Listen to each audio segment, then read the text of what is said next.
जय जगन्नाथ जय जगन्नाथ।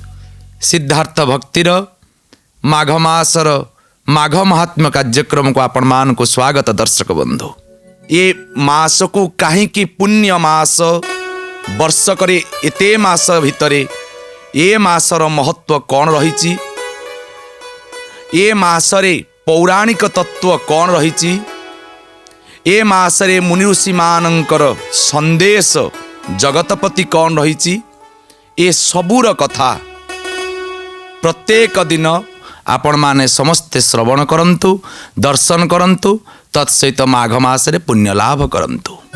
आचक्र विष्णु सुचक्र रौद्रम नीलचक्रायं महावन्द्यमानं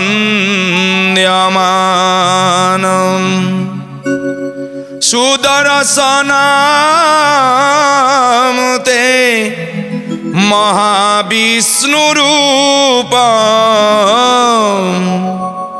सुदर्शनं ते महाविष्णुरूपं नीलाद्रिनाथं सततं नमामि, नीलाद्रिनाथं सततं नमामि, नीलाद्रिनाथं सततं नमामि, नीलाद्रिनाथं सततं नमामि।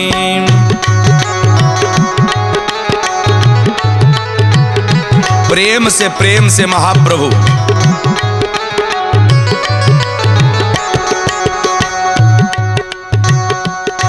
ये नीलाद्रिनाथ जगतरमणि जगन्नाथ समस्तों कल्याण करते पवित्र माघ मासरे टिके श्रीक्षेत्र मंडित महाप्रभु जगन्नाथ में दर्शन करिबा। पार्श्वे च लक्ष्मी बहु अन्नदात्री विमले सदा सुख संभदात्री, पार्श्वे च लक्ष्मी बहु अन्नदात्री विमले सदा सुख संभदात्री, मुक्ति मंडपे महावन्द्यमानं, मुक्ति मंडपे महावन्द्यमानं नीलाद्रिनाथं सततं नमामि, नीलाद्रिनाथं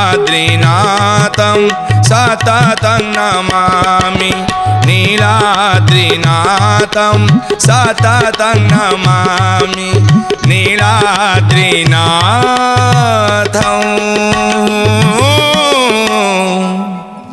सततं नमामि। नीलाद्रिनाथ जगदानंद कंदाय प्रणतार्ति हराय च क्लांत क्लेशनाशाय गोविंदाय नमो नमः। माघ महात्म्य ये पवित्र मास भितरे श्रेष्ठ मासानंग मध्य श्रेष्ठ माघ मास को पवित्र भावरे ग्रंथाकार माने अत्यंत आदर सहित भगवान चरणारविंदरे समर्पित भावने आरंभ करिचंती माघ महात्म्य। ये माघ महात्म्य पद्म पुराण मत्स्य पुराण अपूर्व भावरे अनेक ग्रंथाकार रहस्यमय कथा को उन्मोचन करिचंती, जहा भारत वर्षर प्रत्येक व्यक्ति आज पर्यंत जानी पारि नांती माघ मासरे पवित्र भाव नहीं कौन करिबा दरकार कौन न करिबा दरकार। जेतबळे सुनिबे माघ महात्म्यर प्रकृत रहस्य उन्मोचन आपण पाखरे कराजिबो, सेतबळे जानिबे प्रकृत माघ मासर ए भली महात्म्यता रहिछि। तेबे आसंतु आरंभ करिबा माघ महात्म्य। जय हे प्रभु भगवान भृत्यर फेड अभिमान, माया संसारे जार लीला जानाम देव सिंधु भेड़ा श्रीमुख गोटी सूर्य प्राय सिरे से बंती कूल सोहे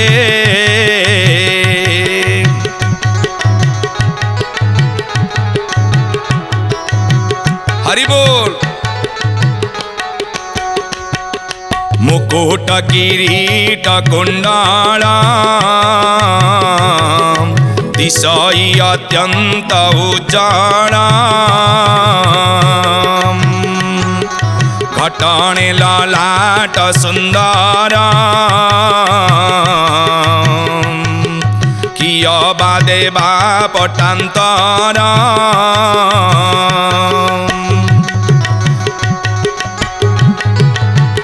जय जगन्नाथ जय जगन्नाथ। विकच कमल नयन दर्शने दुरित दहन सुसंचना सा मनोहर बिंबंकु निंदई अधर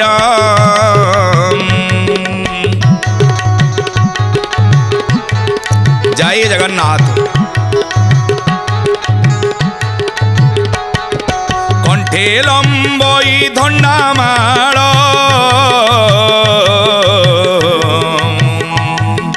पदक सोहे वक्षस्थल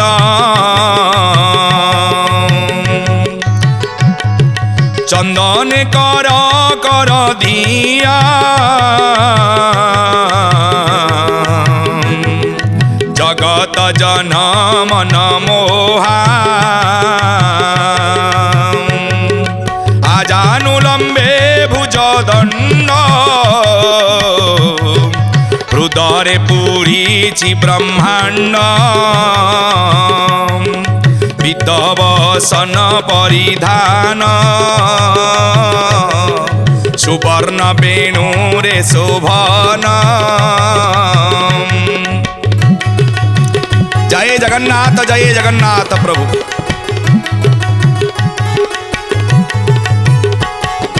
चका बैठी परे शोभा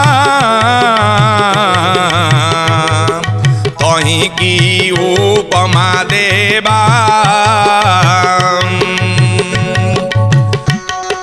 गोविंद गोविंद गोविंद पदुगालु चिमकरंद गोविंद। अयमारंभरे माघ महात्म्यर कथा को प्रथमे ग्रंथाकार प्रभु नारायण चरणार बिंदरे समर्पित भाव नहीं आरंभ करिचंती माघ महात्म्यर कथा को देखंतु से महाप्रभु होचंती अयमारंभ मंगलं भगवान विष्णु प्रत्येक मंगल कार्य रे भगवान विष्णु न रहिले से मंगल मंगल ही रहे ना। ये माघ महात्म्य जो पवित्र माघ बोली आपण कहउचंती से प्रकृत रे माघ नुहंती। ये मासर नाम कौन थिला ना प्राचीन काल रे ए मासर नाम माघ नथिला थिला कौन ना माध माध। ये माध मास नक्षत्र मघा नक्षत्र युक्त हितिवारु तार नाम होची माघ वर्तमान स्थिति रे। किंतु ये पवित्र माघ मास ये माघ मास रे जिए माघ व्रत को पालन करंती कौन हबो ना यज्ञर फल मिलिबो जपर फल मिलिबो जोगर फल मिलिबो दानर फल मिलिबो समस्त देवतांकर कृपा सहित आपण को स्वर्गलोक प्राप्त करिवे एथिरे संदेह नाही। ए कथा को प्रमाण करिसंती किए ना पद्म पुराण अपूर्व भावरे। तेणु ए मासरे ଆଜି ଯୋଉ କଥାବସ୍ତୁ ରହିଛନ୍ତି ମାଘ ସ୍ନାନ, ଇଏ କେବଳ ଇଏ ମାଘ ମାସରେ ଆପଣଙ୍କୁ କିଛି କରିବାକୁ ପଡ଼ିବନି, ଆପଣ କେବଳ ସ୍ନାନ କରିବେ। ଇଏ ସ୍ନାନର ମହତ୍ଵ ଏତେ ଜୋର ଅଛି। କିଏ ଗାଧେଇବ ନା ଏ ମଣିଷ ଗାଧେଇବ। ଗା ଶବ୍ଦର ଅର୍ଥ ହଉଛି କ'ଣ ନା ଶରୀର, ଆଉ ଧୋ ଶବ୍ଦର ଅର୍ଥ ହଉଛି ପରିଷ୍କାର କରିବା।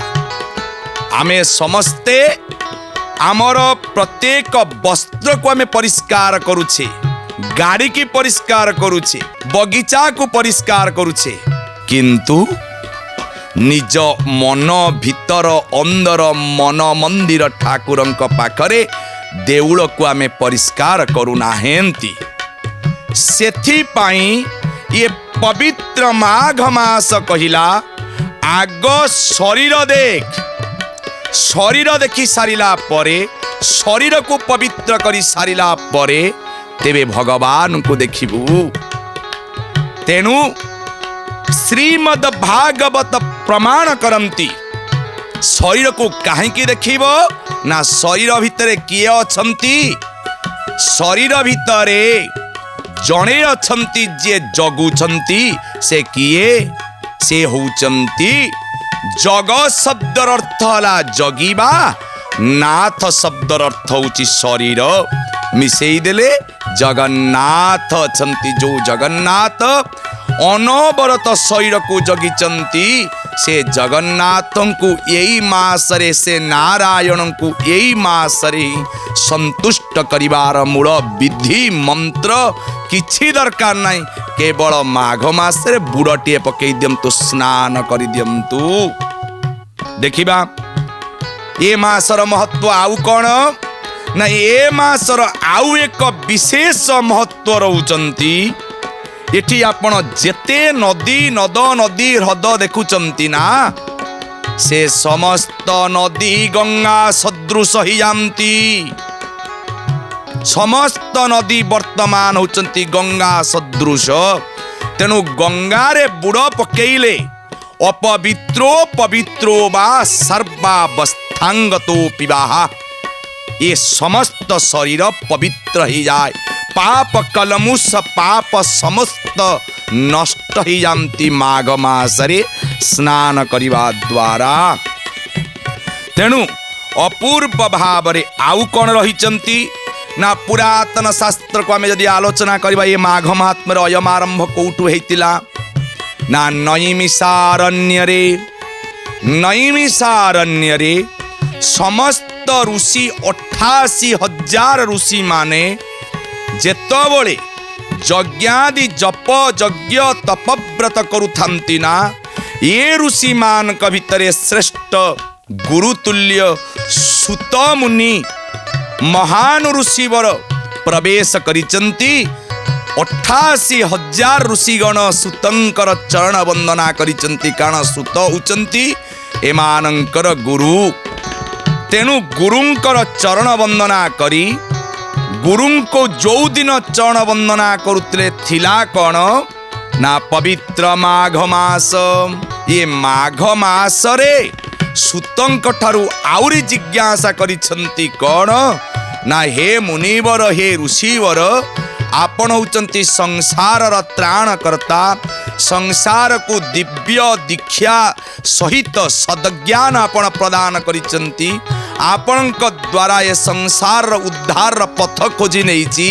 ତେଣୁ ଆପଣ ଆଜି ଏ ନୈମିଷାରଣ୍ୟରେ ଆପଣ ଗୁରୁ ଆସନରେ ଅଳଙ୍କୃତ କରି ଆପଣ ଆମକୁ ଏ ମାଘ ମାସର ମହାତ୍ମ୍ୟ କଥା ବର୍ଣ୍ଣନା କରନ୍ତୁ।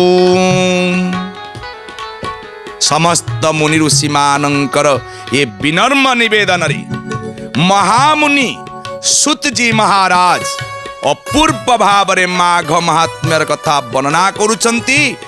ଏ କଥାକୁ, ଏ ଅପୂର୍ବ ଭାବରେ ମାଘ ମହାତ୍ମ୍ୟର କଥାକୁ ପ୍ରଥମେ ଭଗବାନ ଶଙ୍କର ମା ପାର୍ବତୀ ରାଣୀଙ୍କୁ ଅପୂର୍ବ ଭାବରେ ପ୍ରଥମେ ବୁଝେଇଛନ୍ତି। ଯେତେବେଳେ ବ୍ରହ୍ମମୟ ଶବ୍ଦ ଗୁପ୍ତ କଥା ଆଲୋଚନା କରାଯାଉଥିଲା, ଭଗବାନ ଶଙ୍କର ପାର୍ବତୀ ରାଣୀଙ୍କୁ ବସେଇଥିଲେ ପାଖରେ।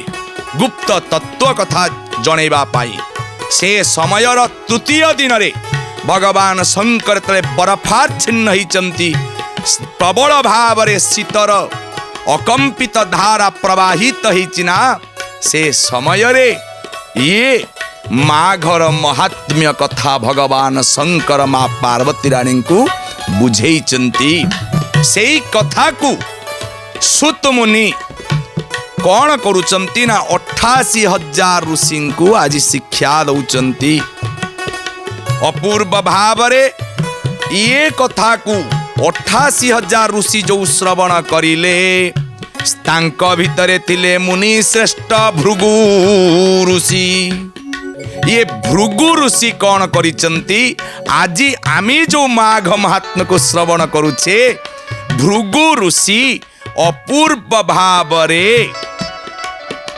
विद्याधर समस्त विद्याधर को पर्वत शिखर उपरे ये शिक्षा प्रदान करुचंती माघ महात्म्यर कथा को प्रथम कथा होचंती स्नान ये स्नान कोठी करिवे ना समस्त नदी रे आपण स्नान करिवे प्रातः समय उठिवे तेणु अपूर्व भाव रे माघ मासरे काहेकि स्नान करिवे ना यही मासरे प्रयाग तीर्थ रे जे स्नान करे अनेक पाप तार नष्ट बा सहित स्वर्ग प्राप्ति हेइथांती पद्म पुराण प्रमाण करुचंती कौन ना ये मासरे 3,10,000 नदी मानंकर तीर्थ मानंकर प्रयाग रे संगम हिताय प्रयाग राज सेथि पाई ना होची प्रयागराज